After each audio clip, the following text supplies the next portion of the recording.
साल 2025 अपने इख्तिताम को पहुंचा। रवां साल यूं तो पाकिस्तानी सोशल मीडिया पर सियासी बयानात और ट्रेंड्स छाए रहे, लेकिन इनमें से चंद ऐसी कहानियां भी थी जिन्होंने कुछ जिंदगियां शायद हमेशा के लिए बदल दी, और इन पर हजारों लोगों ने अपनी राय का इजहार भी किया।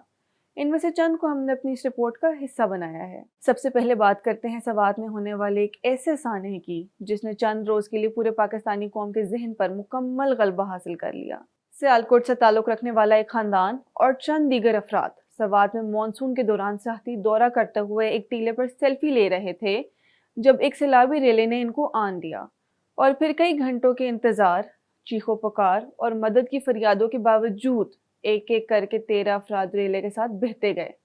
बाकी बची तो सिर्फ एक तस्वीर।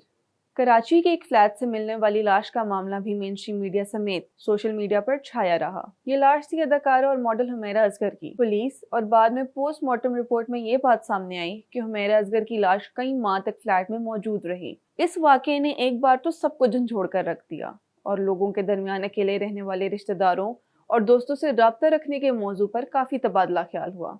इस्लामाबाद में टिकटॉक स्टार सना यूसुफ का कत्ल भी रवां साल के इन चंद अहम वाकयात में शामिल है, जिसने सोशल मीडिया के इस्तेमाल और फिर उसके होने वाले नुकसानात को हर घर में मौजूए बहस बना दिया। कराची के इलाके निपा चुरंगी में मैनहोल में गिरकर जान से जाने वाले बच्चे इब्राहिम के वाकये ने भी सोशल मीडिया पर खूब तवज्जो हासिल की और इसके हवाले से शहरी और सूबाई हुकूमत को खूब तनकीद का निशाना भी बनाया। यूट्यूबर डकी भाई की गिरफ्तारी, कैद और फिर रिहाई भी रवां बरस पाकिस्तानी सोशल मीडिया पर डिस्कस होने वाले चंद अहम मौजूआत में से एक थी। सादुर रहमान और डकी भाई रवां बरस मलेशिया जाते हुए लाहौर के हवाई अड्डे से गिरफ्तार हुए, जिसके बाद उन्होंने तकरीबन 100 दिन इंसदाद साइबर क्राइम इदारे के तहवील में गुजारे।